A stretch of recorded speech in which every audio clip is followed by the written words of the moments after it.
Hello everyone and welcome or welcome back.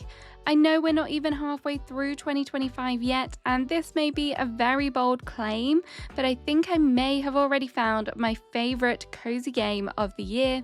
Over the past few days, I have been completely hooked on Fantasy Life I, the girl who steals time, and today I'm going to share with you some of my favorite features and show you exactly why this game has not only stolen my time, but also my heart. A huge thank you to Level 5 for sponsoring today's video, and if you'd like to learn more, check out the link in the description below. And whilst you're down there, don't forget to hit the like button and also subscribe for more cozy game content. So first off, like most games, Fantasy Life kicks off with the character customization, and I was immediately impressed. First off, I love the look of the chibi style characters. In the cozy gaming space, I think recently this art style has not been done well, but here it is pulled off beautifully. The models are super cute with smooth and well polished designs that really do stand out. The customization options are also pretty good as well. There's a nice range of colours for the hair, skin and eyes, and there is a solid variety of hairs to choose from. It actually took me quite a while to pick my favourite, as there were some really pretty styles with good options for both long hair and short hair. The eyes were also a fun surprise. They ranged from the silly to the sinister, and of course there were plenty of adorable ones too. I also loved that there was a little bit of a fantasy flair here, as you could add features like the pixie style pointed ears, which were definitely a must for me. Clothing choices are limited at the start, but don't worry, it becomes quickly clear that this doesn't matter once you get into the game, and you will have a plethora of items in your wardrobe. Overall, I did have a lot of fun exploring with the customization options, and I think my final character turned out pretty adorable. The cute graphics do not stop with the character customization, and I was a huge fan of how bright and vibrant the majority of the world felt. I say majority because there is of course the occasional themed areas such as the dungeons, which kind of stray from this nice vibrant feel, but stepping into the map for the first time did bring me a lot of joy. And although I have not played the previous Fantasy Life games, something about this did feel nostalgic. So far, I have explored a few different areas within the main maps as part of the story, and also the open world, and I'm very excited to explore the different themed areas that the open world area unlocks, as I think these will also be beautiful. Personally, at the moment, my favourite area is the lush green area with lots of trees, and there's lots of like flowers and things around here. There's even a few farming spots. The desert is another area I've unlocked so far, and this is definitely really well themed as well. It's just not my favourite aesthetically. It needs a few more flowers. The world is also brought to life with a variety of different things to interact with and gather, such as a wide variety of trees. The cherry ones are definitely my favourite. And of course, there is lots of different animals to admire or engage in combat with. Some of these were really nice hybrid ones, and I think the bee and the bunny or hare combination might have been my favourite. I also did really enjoy the carroty and the corn creatures, but don't let their adorable exterior fool you, as they can be a little bit vicious. So that's enough of me gushing over the aesthetics. What about the actual story? Firstly, I need to say I'm not normally a person who follows the dialogue in games all that well. Yes, I am one of those people that likes to skip past them, but actually in this game, I was very much sucked into the story. The introduction is quite lengthy, but it does help paint a picture of the background of the story, and trust me, you will want to stick with it because 100% it is worth it. I will try and keep things as spoiler free as possible, but essentially the game starts as you and your companions are sailing the ocean after locating a mysterious fossil, and out of nowhere a giant purple dragon attacks. This causes your fossil to awake, and suddenly you are greeted with the special bone dragon, who engages in battle. To everyone's surprise, a strange portal opens which allows you to escape. As you travel through the portal, you are actually moving back thousands of years to the past, and you awaken to discover an ancient civilization. You'll be introduced to this wonderful civilization as a main starting point, and it really does act as a good introduction to the game and all of the different techniques.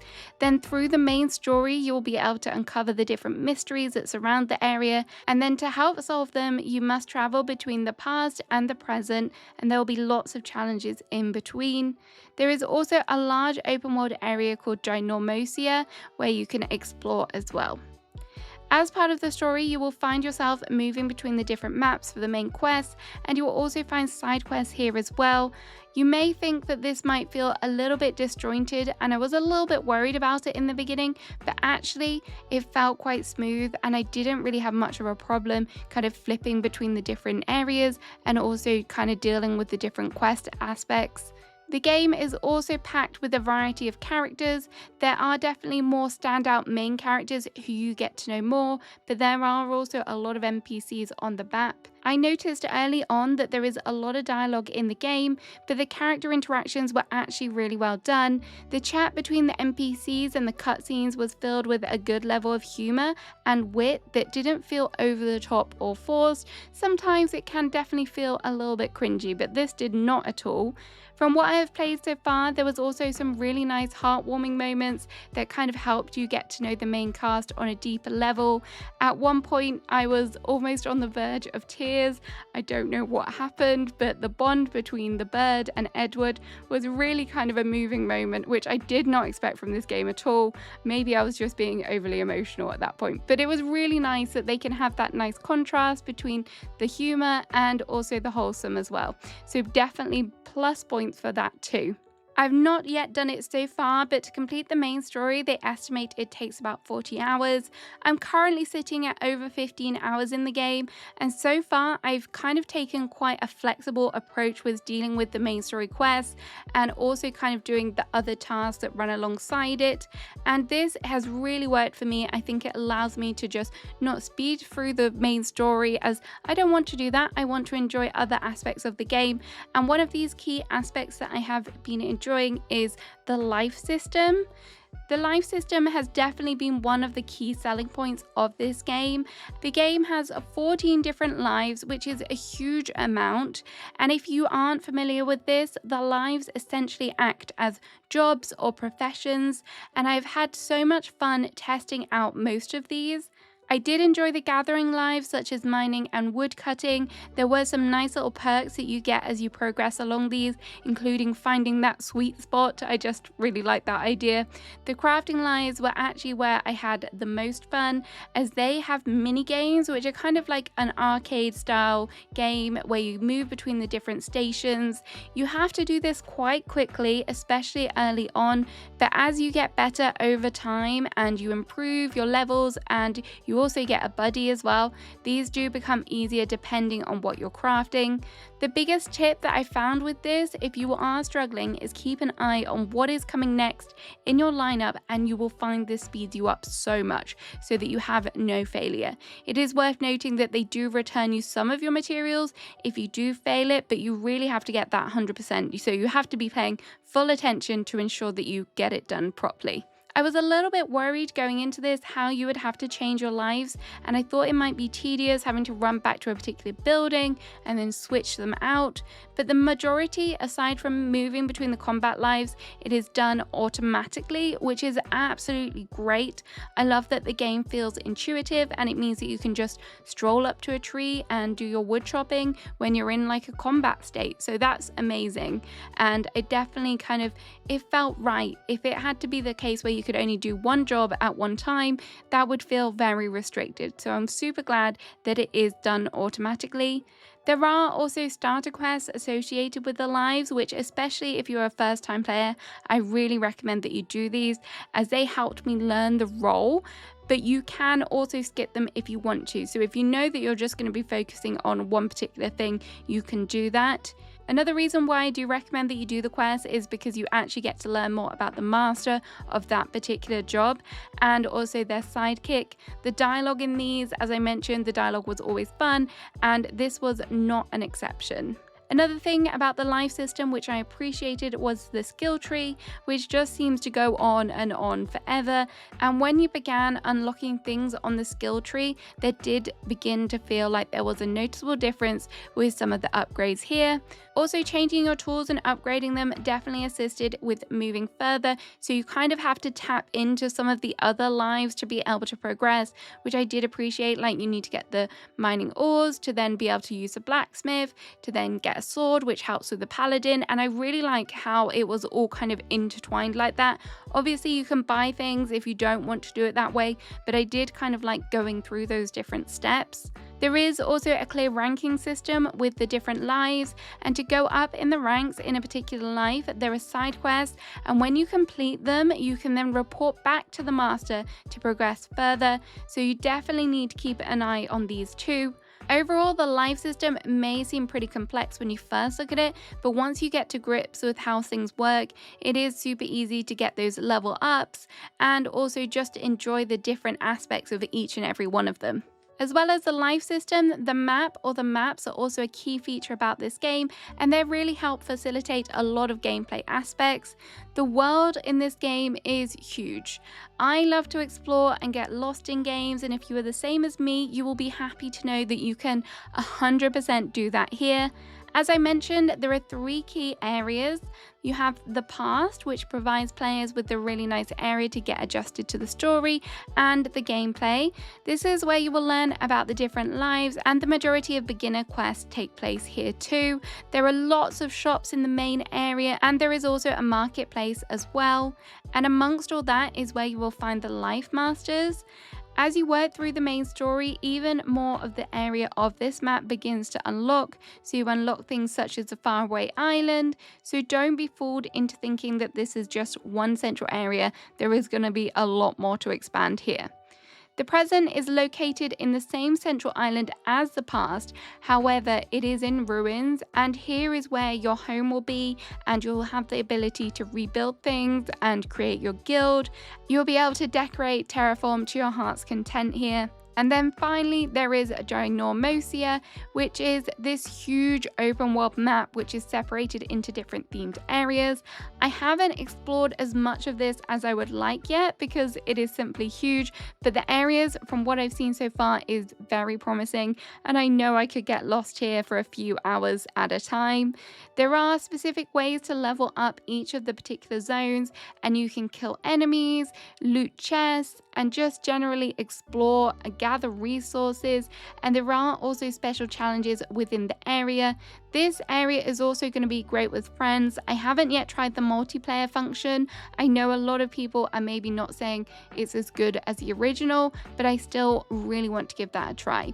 But yeah, Ginormosia is a great place to go if you want to like level up your stats, get lots of resources, and it's going to be a lot of fun to see all of the different areas once you've unlocked them as well.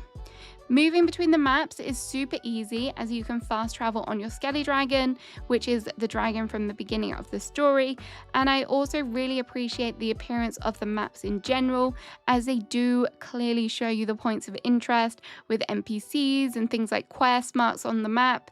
There is also a mini map which I know lots of you will be a fan of, and this even shows you things such as enemies and loot spots, which is absolutely great. So if you need some mining or some copper, then you can just head over to what is clearly marked on the map. So that was another huge benefit and really did help out when I was exploring.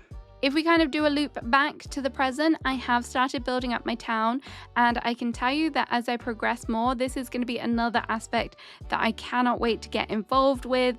I really enjoy decorating in games, and do not get me wrong, I don't think this will provide you with the Animal Crossing level of decorating and island building. However, there are definitely some great kind of aspects to gameplay here. There is terraforming, and this one is done from a top-down view with the help of a robot. So this was super quick and really easy to do. So I really did appreciate that. There's no getting out like a little shovel and having to dig. So this was such a good way to do it. I'm really glad that they did it that way.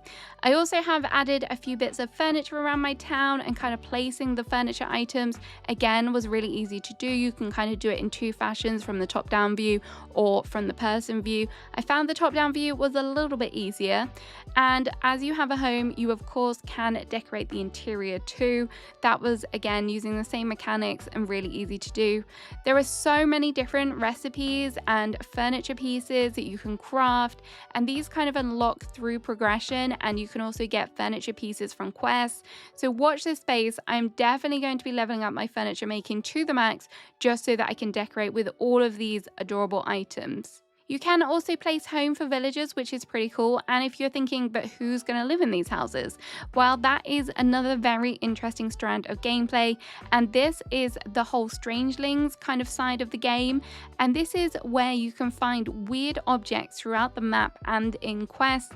And these are humans that have essentially been transformed into objects, and they need your help to transform back. In order to transform them back, you must take them to the goddess statue, and they will help you transform them back into a human, who then in turn can help you and become part of your team or a buddy.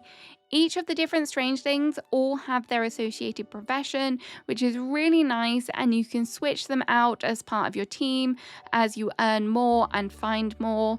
They will also be able to help you with things such as crafting and collecting resources. So for example, when I was mining, my little mining buddy Doug, he began like hitting the rocks as well. Or if I wanted to, I could even send him out as I went to mine a particular ore, and I went and mined another one.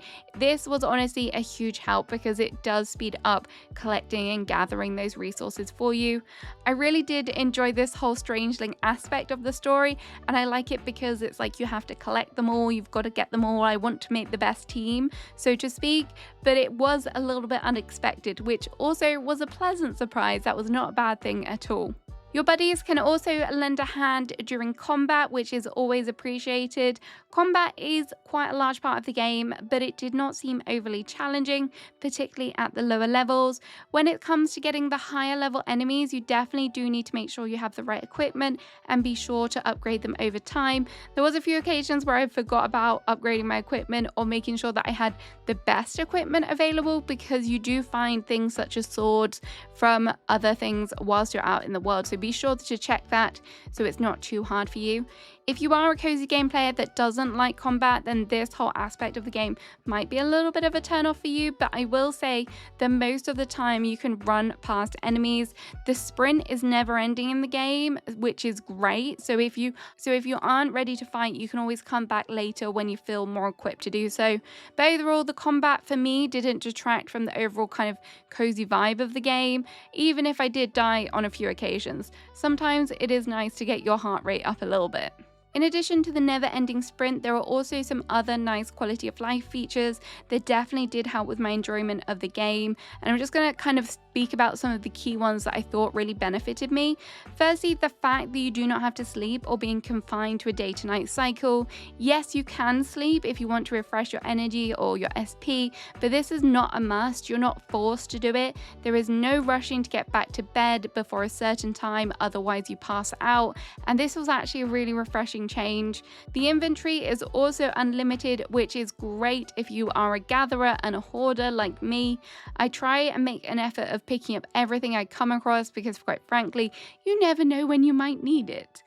I also did enjoy the way the workbenches worked. Although you may enter a workbench for a particular life, you are still able to craft things from another life, which really does save you running back and forth between the different areas. I'm just editing this video and I forgot to add on about the crafting mechanics. Actually, the multi-craft and also the ability to auto-craft as you unlock that with the particular skill is a huge game changer. You're not individually having to craft things, which I love also. I'm sure there was a lot more other little quality of life things which you don't necessarily see in other games, but these were just kind of the key ones that really stood out to me. The next thing I want to talk about is how much content there is.